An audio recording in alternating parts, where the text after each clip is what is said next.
महेश बुर्डक, मनीष भाटी जी, good evening. बिल्कुल आ रही है आवाज, आप सब लोगों तक मेरी आवाज पहुंच रही है। दिनेश गोडवाल नमस्ते। आप सभी को एक प्रकार फिर से गुड इवनिंग, राम राम, सादर नमस्कार। लाल राम जी, लालसोट, सभी को, आप सभी को गुड इवनिंग जो इस समय मुझे लाइव देख पा रहे हैं, मेरी बात आप सुन पा रहे हैं। हम अपनी बात जो है वो धीरे धीरे शुरू करेंगे। आज लाइव आने का जो मूल उद्देश्य था वो आप लोग जो भी सुन पाएंगे मुझे, वो एक अलग ही मुद्दे को लेकर मैं बात करने जा रहा हूं। एक अलग ही विचारधारा को लेकर बात करने जा रहा हूं मैं। आज मैं बात करूंगा देश के वर्तमान हालात, मजदूरों की स्थितियां, संवेदनाएं, व्यथाएं। आप बड़े ध्यान से सुनिएगा। पिछले 10 दिन में एक बहुत ही गजब की संवेदनाएं व्यक्त की गई मेरे देश के मजदूर वर्ग के प्रति। मजदूर वर्ग कौन? मजदूर वो जो अपने मानवीय शक्ति के प्रयोग द्वारा देश की एक इबारत को लिखता है, देश के सपने को बुनता है और उस विकासशील, उस विकसित देश की नींव के निर्माण में अपना सब कुछ झोंक देता है। वो मजदूर कभी हारना नहीं जानता। उस मजदूर को कभी गर्मी नहीं लगती, उस मजदूर को कभी सर्दी नहीं लगती। उस मजदूर को सिर्फ 2 जून की रोटी चाहिए और उस 2 जून की रोटी के लिए वो निरंतरता के साथ लगा रहता है। आज उसी मजदूर की बात करूंगा, उसकी व्यथा की बात करूंगा। दोपहर में बैठे बैठे अचानक से विचार आने लग गए और आंखों से आंसू आने लग गए कि ऐसी क्या स्थितियां हो गई कि मेरे देश का युवा इस समय मजदूरों के साथ बड़ी संवेदनशीलता के साथ खड़ा है। देश का पूरा फेसबुक वाल सब भरी पड़ी हैं। ये स्थितियां क्यों पैदा हुई? वैचारिक बातें हैं, बड़े ध्यान से सुनिएगा। ऐसे माहौल कैसे बना कि पहली बार भारत के इतिहास में मजदूर वर्ग के प्रति इतनी गजब की संवेदनशीलता हम लोगों ने दिखाई? कहना चाहूंगा, मजदूरों का हाल देखकर हो गए सजल नेत्र मेरे, मेरा मन द्वार आज तार तार हो रहा। किस आत्मनिर्भर भारत की बात करूं ये मेरे दोस्त, मेरी मां भारती का आंचल आज तार तार हो रहा। बूंद बूंद रक्त बह रही मेरी मां भारती के चरणों से, हर घाव घाटी वाला देवदार हो रहा। ओ लौट के आ जाओ, ओ लौट के आ जाओ स्वामी विवेकानंद तुम, आज मेरे देश को फिर तुम्हारे मानवतावाद और तुम्हारे सिद्धांतों का इंतजार हो रहा। ओ लौट के आ जाओ स्वामी विवेकानंद, आज फिर तुम्हारे मानवतावाद और सिद्धांतों का मेरे देश को इंतजार हो रहा। दोस्तों, मजदूर वर्ग के साथ जो हो रहा है, क्या ये पहली बार हुआ है? नहीं, बहुत सालों से होता आ रहा है। ये देश जब आजाद हुआ था तो इस देश के किसान, इस देश के मजदूर ने एक सपना पाला था कि आजादी के बाद हमारी स्थितियां बदलेंगी, हम खुशहाल होंगे। क्या हुआ उस सपने का? टूट गया, बिखर गया, या उस सपने की भ्रूण हत्या हो गई, या उस सपने को मार दिया गया? किसने मारा? सरकारों ने मारा। इस आजादी के 70 से 72 साल में किसने मारा? सरकारों ने मारा? नहीं, ना किसी सरकार ने मारा है। किसने मारा है उस सपने को? हम सब ने मिलकर मारा है। हम सब लोग जिम्मेदार हैं मजदूरों के सपने को तोड़ने के लिए। आज ये आभासी दुनिया है, पहली बार मजदूरों की इतनी संवेदनशील फोटोएं हमें दिखाई जा रही हैं। उनकी बेड़ियां फटी हुई हैं, छोटे बच्चे उनकी गोद में हैं। दोस्तों, इससे बुरी स्थिति मजदूरों के साथ पहले भी हुई है। महामारी हो, आपदा हो, मजदूर हमेशा मारा गया है, उसको मजबूर बनाया गया है। लेकिन उस समय उसकी फोटोएं बाहर नहीं आई, क्योंकि उस समय हमारे जैसे संवेदनशील युवा नहीं थे। कितनी अजीब विडंबना है इस देश की कि जिस देश का बच्चा बचपन का एहसास नहीं करे, बूढ़ा वृद्धावस्था का एहसास नहीं करे और जवान जवानी का एहसास नहीं करे, उस देश की आने वाली तरुणाइयों का क्या होगा? अरे, जिस देश में 20 लाख युवा टिकटॉक के ऊपर अपनी ऊर्जा व्यक्त करते हैं, जिस देश के युवा फेसबुक के ऊपर पिछले 10 दिन से मजदूरों की व्यथा को उजागर कर रहे हैं और आरोप प्रत्यारोप कर रहे हैं कि साहब ये केंद्र सरकार की जिम्मेदारी है, कुछ कह रहे हैं राज्य सरकार की जिम्मेदारी है, कुछ कह रहे हैं आजादी के इतने सालों में मजदूरों को मजदूर क्यों बनाया गया, जिम्मेदार कौन है? कैसे हैं हम लोग? हम आरोप प्रत्यारोप करके उस वास्तविक मुद्दे से हमारा ध्यान भटका रहे हैं। मैं कह रहा हूं हम सब जिम्मेदार हैं, सरकारें जिम्मेदार नहीं है। किसी भी देश का निर्माण सरकार से नहीं होता, किसी देश का निर्माण होता है उस देश की युवा शक्ति से। और हम उस देश का प्रतिनिधित्व करते हैं जहां प्रताप का स्वाभिमान, पन्नाध्याय का बलिदान, ऋषि दधीची की त्याग परंपरा, पता नहीं कितनी अजीबो परंपरा, एकलव्य, अर्जुन जैसे वहां जैसे लोग हुए उस देश में, स्वामी विवेकानंद, भगत सिंह, आजाद की भूमि से हम रुक करने वाले लोग। और आज हम लोग प्रक्षेपण युक्ति का प्रयोग कर रहे हैं और कमियों को किसी सरकारों पर डाल रहे हैं। मैं आपसे एक सवाल पूछूंगा, सरकारों को बनाया किसने? जो वर्तमान सरकारें हैं या पूर्ववर्ती सरकारें, किसने बनाया? हम सब ने बनाया। आप में से कितने लोग जो इस समय मुझे युवा सुन रहे हैं, कितने लोगों ने ईमानदारी से कैंडिडेट को देखकर वोट किया कि सबसे ईमानदार है, मजदूरों की बात करेगा, किसान की बात करेगा? किसी ने नहीं। सबने जाति के आधार पर वोट दिए, किसी ने धर्म के आधार पे वोट दिए, किसी ने गोत्र व्यवस्था के आधार पे वोट दिए, किसी ने इस आधार पे वोट दिए कि ये एमपी एमएलए मेरे हितों की पूर्ति करेगा, मेरे काम आएगा, इसलिए वोट देगा। किसी ने ये देखा कि मजदूर और किसान की बात करने वाला, एक झुग्गी झोंपड़ी से निकलने वाला मेरे देश का सांसद हो। किसी ने सोचा क्या? किसी ने बात नहीं की। किसी ने वोट दिया क्या? नहीं दिया। तो सरकारें किससे बनी है? अरे उस देश के मजदूर से भी पूछना चाहता हूं मैं, आपने भी वोट पैसों के बदले वोट दिया था और हम चाहते हैं कि सरकारें हमारे लिए कुछ करेंगी? नहीं। आप में से जो युवा मुझे देख पा रहे हैं, जो युवा मेरी बात सुन पा रहे हैं, उनमें से कितने युवाओं ने फेसबुक पे पिछले 10 दिन में सुझाव दिया कि जिस क्षेत्र का जनप्रतिनिधि है, जिस क्षेत्र का विधायक है, जिस क्षेत्र के सांसद महोदय हैं, उनकी जिम्मेदारी बनती है कि अपने उस क्षेत्र के मजदूर को वैसा कुशल लेके आए, अपनी गाड़ी में लेके आए। किसी का सुझाव नहीं था। सब बंटे हुए हैं हम लोग। एक कहता है कि भगत लोग हैं, एक कहते हैं कि चमचे लोग हैं। एक उस सरकार पे आरोप डालता है, एक दूसरा सरकार पे आरोप डालता है। अरे जवाब क्यों नहीं मांगते आप लोग? हम में से किसी में इतनी ताकत नहीं है कि हम उस भारत का निर्माण करें जहां हर आदमी को हम अपने योगदान से आत्मनिर्भर बनाएं। आप में से कितने लोगों ने, जिन्होंने फोटो ही खींची मजदूरों की, कितने लोगों ने मदद की? जिस ट्रक चालक ने मजदूरों को बीच में छोड़ा उसकी जिम्मेदारी नहीं थी, जिस फैक्ट्री मालिक ने मजदूरों को विवश कर दिया उसकी जिम्मेदारी नहीं थी, उस पूंजीपति वर्ग की जिम्मेदारी नहीं थी, जिस गांव से, जिस राजमार्ग से वो मजदूर निकला, उस राजमार्ग पे मौजूद दुकानदारों ने उसको फ्री में खाना नहीं खिलाया, उसकी जिम्मेदारी नहीं थी। सिर्फ सरकारों की जिम्मेदारियां बनती हैं? नहीं। ये मेरा वो आजाद भारत नहीं है जो 1947 वाला भारत था। वो 47 वाले भारत को याद करो जहां वसुदेव कुटुंबकम और मानवतावाद की सर्वोच्च अवधारणा थी, जहां गांव में एक भूखा मरता था पूरा गांव इकट्ठा हो जाता था, जहां एक रोटी के 20 टुकड़े कर दिए जाते थे। उस भारत के निवासी हम लोग। सिर्फ फेसबुक के ऊपर संवेदनाएं व्यक्त करने से नहीं होता। ये निष्क्रिय सहानुभूति व्यक्त करना बंद कीजिए। यदि ताकत है, हिम्मत है, तो जगाइए मेरे देश के मजदूर को, जगाइए अपने आसपास के वातावरण को और एक मजदूर परिवार को गोद लीजिए, उसकी जिंदगी बदलने की कोशिश कीजिए। यह प्रक्षेपण करना बहुत आसान होता है कि सरकारों ने ऐसा क्यों नहीं किया, राज्यों ने ऐसा क्यों नहीं किया, आजादी के इतने साल बाद मजदूरों के लिए कौन सी योजनाएं बनाएगी। अरे हमने क्या किया, मुझे बताइए आप। हम में से कितने लोगों ने एक मजदूर परिवार के बच्चे को एजुकेशन के लिए प्रेरित किया? कितने लोगों ने किया? नहीं किया।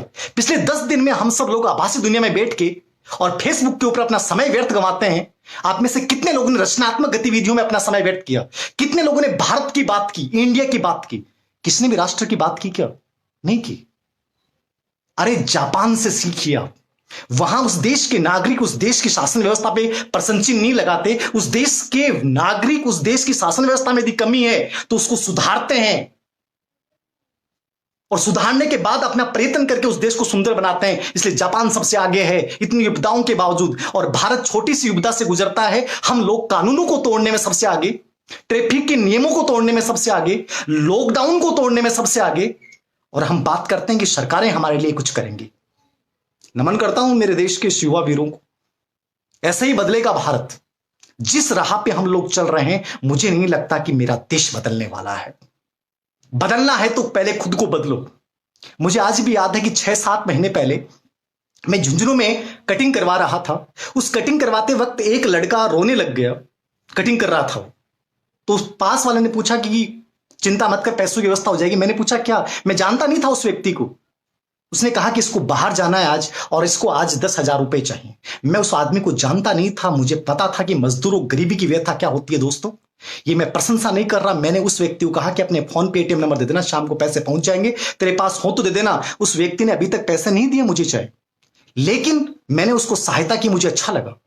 मैं जिस स्कूल में रहा, हमने एक अभियान चलाया था कि उस स्कूल की बच्चियां जिनके माता पिता नहीं है, जिस परिवार में गरीबी है, उस परिवार की बच्चों को शिक्षा से छुड़वाना नहीं है। और हमारे पूरे स्टाफ ने योगदान लेके उन गरीब बच्चों को गोद लेके, और एक बच्चे ने तो अभी आईआईटी आकाश एकेडमी से बहुत अच्छे रैंक के साथ टॉप किया है 12वीं क्लास। ये सब संकल्प से बनता है, एक दूसरे के साथ होने से मिलकर बनता है। सरकारों से उम्मीद करने से बजाय पहले खुद से उम्मीद कीजिए। और जिस दिन इस देश का युवा जाग उठेगा ना, जिस दिन इस देश का युवा आरोप प्रत्यारोप लगाने से पहले, किसी पार्टी का पिछलगू बनने से पहले, मेरे भारत की जिस दिन बात करेगा, उस दिन मेरा देश सबसे आगे होगा दोस्तों। और जापान की तरह हम सबसे आगे होंगे।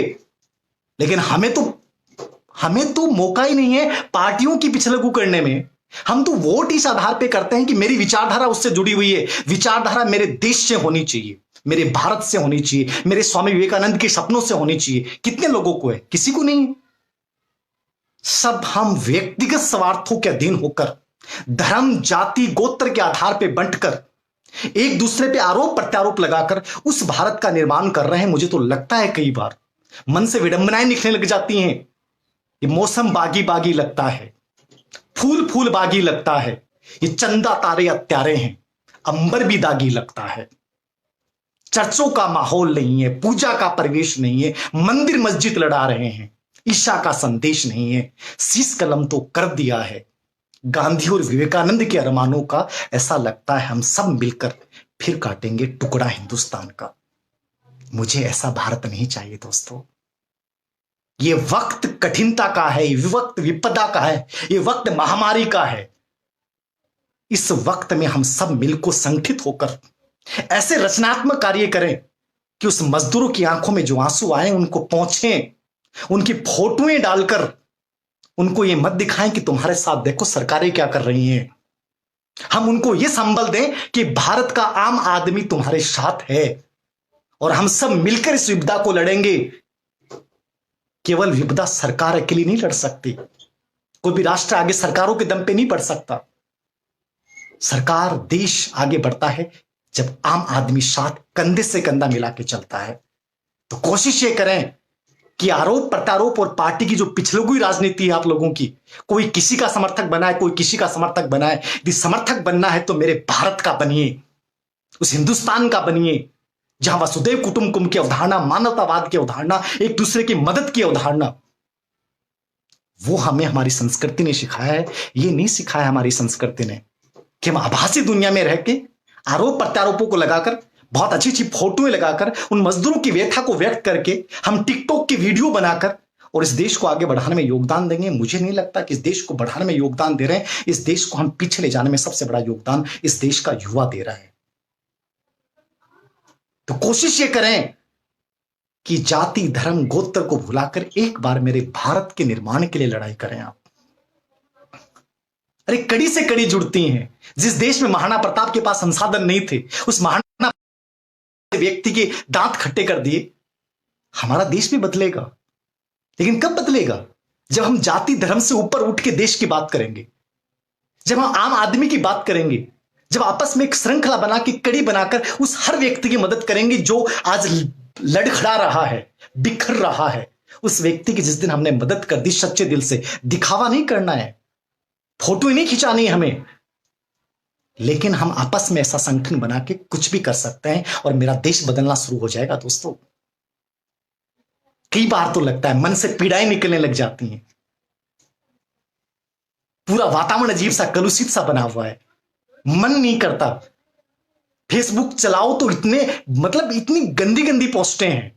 कुछ लोग तो कहते हैं कि मजदूर एक जाति विशेष से इसलिए ऐसा किया जा रहा है। मजदूर किसी जाति विशेष का नहीं है। मजदूर सवर्ण जाति का भी है, मजदूर दलित जाति का भी है, मजदूर हिंदू भी है, मुस्लिम भी, ईसाई भी है। मजदूर वो है जिसके पास 2 वक्त भरपेट भोजन नहीं है। तो मजदूरों को जाति में मत बांटिए, मजदूरों को धर्म में मत बांटिए। क्यों भारत को बांट रहे हैं, क्यों भारत को तोड़ रहे हो आप सब लोग मिलकर? दुख होता है मुझे, तो आंसू आ जाते हैं। क्या उस देश के लोग हैं हम लोग, जिसने पूरे विश्व को शिक्षित किया, जहां के नालंदा और तक्षशिला की निकली हुई परंपराओं ने पूरे विश्व से लोगों को आने के लिए मजबूर कर दिया। आज वहां ऐसी शिक्षा प्रदान की जा रही है, आज वहां इस आभासी दुनिया सोशल मीडिया के माध्यम से एक ऐसा जहर फैलाया जा रहा है जो हमारी नसों में सवार होकर उस भारत के टुकड़े टुकड़े कर देगा। ये जिम्मेदारी हम सबकी बनती है। भगत सिंह अचानक पैदा नहीं हुए थे, चंद्रशेखर आजाद अचानक पैदा नहीं हुए थे, स्वामी विवेकानंद अचानक पैदा नहीं हुए थे। उनके अंदर कर्ज था इस भारत भूमि का, मातृभूमि का। हमारे ऊपर भी कर्ज है, सबसे बड़ा कर्ज इस मातृभूमि का है और इसको चुकाने का वक्त है। इस विपदा को मिलकर लड़िए, इस विपदा में हर देश के साथ खड़े हो जाइए, इस विपदा में कमियां निकालना छोड़िए, इस विपदा में जितना आपसे हो सकता है उतनी मदद कीजिए। मैं फिर कहता हूं, मेरे देश का मजदूर भी मुस्कुराएगा, मेरे देश का किसान भी मुस्कुराएगा, हम सब मुस्कुराएंगे, क्योंकि आने वाला वक्त, आने वाला एक महीना बड़ा खतरनाक साबित होने वाला है। इसलिए इस समय बड़ी हिम्मत से हमें लड़ना है दोस्तों। तो ये मेरा संदेश था मेरे देश के उस युवा के लिए। कोशिश ये करें कि हम सकारात्मक बातें फैलाएं, नकारात्मक बातें मत फैलाएं। इस मजदूरों की स्थिति को बदलने के लिए हम सबको प्रयास करना होगा। उस मजदूर परिवार के एक बच्चे को हमें गोद लेकर उसको शिक्षा की ओर अग्रसर करना होगा। मैं कहता हूं सब बदलने लग जाएगा। और इतना हम सब कर सकते हैं, जब आप 4G मीडिया का फोन यूज कर सकते हैं तो ऐसा नहीं हो सकता कि किसी की मदद नहीं कर सकते, क्योंकि जो वास्तविक गरीब होगा उसके पास तो 4G मीडिया फोन भी नहीं होगा। मजदूरों तक आपकी संवेदना यदि आपको पहुंचानी है तो ये फेसबुक के ऊपर फोटोएं खींच के मत पहुंचाइए, वास्तविक मदद कीजिए उस व्यक्ति को, उसकी जिंदगी को बदलने में अपना सर्वस्व न्यौछावर करने की कोशिश कीजिए। तब मानूंगा कि मेरे हिंदुस्तान और मेरे देश के आप वास्तविक नागरिक हैं। वरना बातें बहुत हो सकती हैं दोस्तों, बातें करना आसान है, करके दिखाना बहुत मुश्किल होता है। और ये सब हम सब मिलकर कर सकते हैं, कोई और नहीं करेगा। तो आओ हम सब मिलकर बैठें, भूलें आपसी मतभेदों को, एक सुंदर भारत का निर्माण करें जिसमें सिर्फ और सिर्फ मेरा हिंदुस्तान दिखाई देगा, जिसमें ना जाति होगी, ना धर्म होगा, ना गोत्र होगा, ना वो कुंठित और गलत नकारात्मक अवधारणाएं होंगी।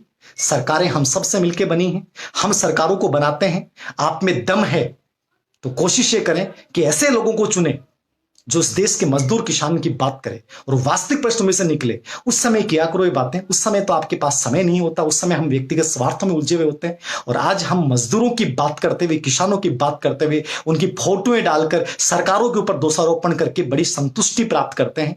ये समायोजन की युक्तियां अपनाना छोड़ दो, करना है कुछ करके दिखाओ। ये मेरी आप लोगों से गुजारिश रहेगी कि सच्ची में बदलना है तो पहले अपने आप को बदलें, एक मजदूर के परिवार को बदलने की कोशिश करें। मैं कह रहा हूं फिर भारत बदलेगा, फिर भारत मुस्कुराएगा। और राजनीतिक पार्टियां चाहे कोई भी हो दोस्तों, राजनीतिक पार्टियों के कोई भी वर्तमान में जो विपक्षी हो चाहे पक्षी हो, कोई भी आज मजदूरों के साथ फोटोएं खिंचाए, कभी उनसे पूछेगा कि हम आप सब ने मिलकर क्या किया, कोई कुछ नहीं जवाब देगा। ये सब राजनीतिक रोटियां सेकते हैं। लेकिन आम आदमी को चाहिए कि हम वास्तविक मदद करें। हमें कोई राजनेता नहीं बनना है, हमें मेरे देश का वास्तविक नागरिक बनना है। और ये कोशिश करें कि हिंदुस्तानी बन के रहें, भारतवासी बन के रहें। यदि ये कर्ज हमने उतार दिया तो सब कुछ उतर जाएगा। ये दौलत, शोहरत, ये सब महत्वपूर्ण नहीं है। महत्वपूर्ण है कि किसी की जिंदगी में आशा की किरण दिखा के, किसी की जिंदगी को इतना मोटिवेट कर देना कि वो जिंदगी में अपने पैरों पे खड़ा हो जाके अपने माता पिता के सपनों को सच करने में योगदान दे। यही हमारी जिंदगी का वास्तविक उद्देश्य होना चाहिए। ये मेरा आज का इस वार्तालाप का मूल उद्देश्य था दोस्तों। बड़ा व्यथित था, इसलिए मैंने अपनी पीड़ा आप लोगों के साथ जाहिर की।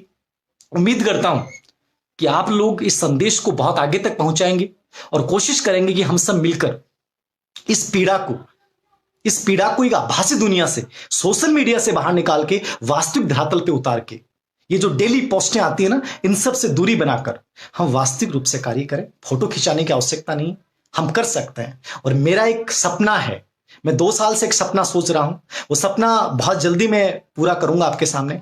एक ऐसा स्वयंसेवी संगठन उम्मीद के नाम से, जिसमें मेरे से जितना योगदान होगा उतना दूंगा, प्लस मेरे जो स्टूडेंट हैं, क्योंकि मुझे सबसे अधिक उम्मीद मेरे स्टूडेंटों से है जो सफल बने हैं किसी भी रूप में, उन सब के सहयोग से हमारे 4 उद्देश्य होंगे। प्रकृति का संरक्षण, बेजुबान पशु पक्षियों का संरक्षण, उनकी सहायता और गरीबों की, उन लोगों की सहायता, उनको आत्मनिर्भर बनाना, उनके जीवन में परिवर्तन लाना, यह हमारे जीवन का उद्देश्य रहेगा। यह एक संगठन बहुत जल्दी अस्तित्व में आएगा। मैं उम्मीद करता हूं कि मेरे स्टूडेंट जो इस समय देख पा रहे हैं या जो सुनेंगे, वो इस मुहिम में मेरा साथ देंगे।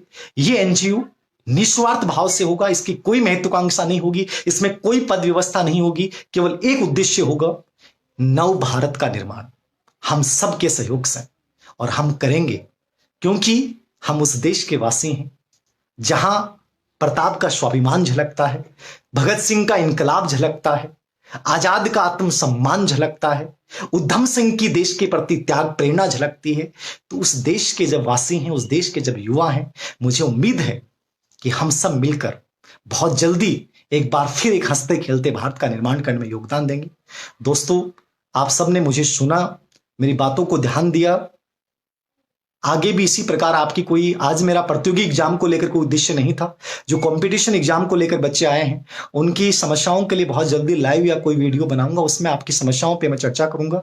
आज केवल ये मजदूरों की व्यथा थी, आज सुबह से मन व्यथित था, कुछ एक हादसे को लेकर भी था, फिर मजदूरों वाली व्यथा थी, 10 दिन से फेसबुक पे देख रहा था, कुछ कह नहीं पा रहा था बस, तो इसलिए ये पीड़ाएं मैंने व्यक्त की है। बहुत जल्दी प्रतियोगी एग्जाम परीक्षार्थी जो उनके जो सवाल हैं, जवाब हैं, उनके लिए भी बहुत जल्दी लाइव इसी पेज पे आऊंगा मैं, वहां उस समय आपकी समस्याओं का समाधान करूंगा। कोशिश ये करें कि आने वाले भारत को बचाने के लिए, बनाने के लिए आरोप प्रत्यारोपों से दूर होकर हम लोगों को निर्भर बनाएं, मजदूरों की सहायता करें, संवेदना के साथ सहायता करें, ये झूठी सहानुभूति व्यक्त नहीं करें, सक्रिय सहानुभूति के साथ हम मदद करें। मैं भी कर रहा हूं, लेकिन मैं कभी दिखाता नहीं हूं दोस्तों, बहुत कर रहा हूं। आप भी कोशिश करें, छोटी छोटी सहायता जिंदगियां बदल देता है लोगों की। हमारी 1 रुपए की भी सहायता लोगों की जिंदगी में परिवर्तन ले आती है। तो मैं उम्मीद करता हूं कि मेरी इस बात को आप सार्थक रूप में लेंगे। मेरा कोई राजनीतिक निहितार्थ नहीं है, मेरा एक ही निहितार्थ है, केवल मेरा भारत निर्माण। तो कोशिश करेंगे इस पे। बहुत सारे पॉजिटिव लोग, मैं भी देख रहा था, हमारे मित्र हैं राम सिंह जी गुजर, IRS हैं, डॉक्टर राम सिंह जी गुजर, तो श्री कल्याण दुबी, ऐसी कोई वो उन्होंने सड़क के ऊपर व्यवस्थाएं कर रखी हैं उन लोगों ने मिलके, बड़ा खूब अच्छा लगता है। मतलब जिस देश का युवा ऐसी सकारात्मक पहले भी कर रहा है, फेसबुक पर पोस्टर डालने के बजाय वो लोग मदद कर रहे हैं, उन मजदूरों को, भूखे प्यासों को खाना खिला रहे हैं, ऐसी पहलों का स्वागत होना चाहिए। ऐसी पहलों को मोटिवेट कीजिए। बहुत अच्छे अच्छे लोग फेसबुक पे अच्छा भी काम कर रहे हैं, लेकिन कुछ लोग केवल राजनीतिक स्वार्थता पर, राजनीतिक भक्तिवश, पार्टियों की भक्तिवश सिर्फ ये देख रहे हैं कि सरकारें बदनाम हो तो भी अच्छा है, ये सरकार अच्छा कर रही है, नहीं कर रही है तो भी अच्छा है। इस बात में हमारी खुशी नहीं होनी चाहिए। खुशी हमारी इस बात में होनी चाहिए कि मेरा भारत आगे बढ़ना चाहिए। किसी राजनीतिक पार्टी से हमें कोई मतलब नहीं होना चाहिए, क्योंकि कोई भी सरकार हारती है तो सरकार नहीं हारती, वो देश हारता है, उस देश का आम आदमी हारता है। तो हम सबको मिलकर इस देश को बचाना है, पालन करना है लॉकडाउन का सख्ती के साथ, जागरूकता के साथ। उम्मीद करता हूं कि हम सब मिलकर ऐसा करेंगे। एक बार फिर से बहुत बहुत धन्यवाद इन शब्दों के साथ। नह से भीगी दीवारें हूं, दया चूमती मीनारें हूं, मेरी भारत भूमि का खुशियों से भरा आंचल हो, ऐसा मेरा देश बना दो, जन्नत का दीदार करा दो, ऐसा मेरा देश बना दो, जन्नत का दीदार करा दो, जन्नत का दीदार करा दो। बहुत बहुत धन्यवाद। Thank you very much.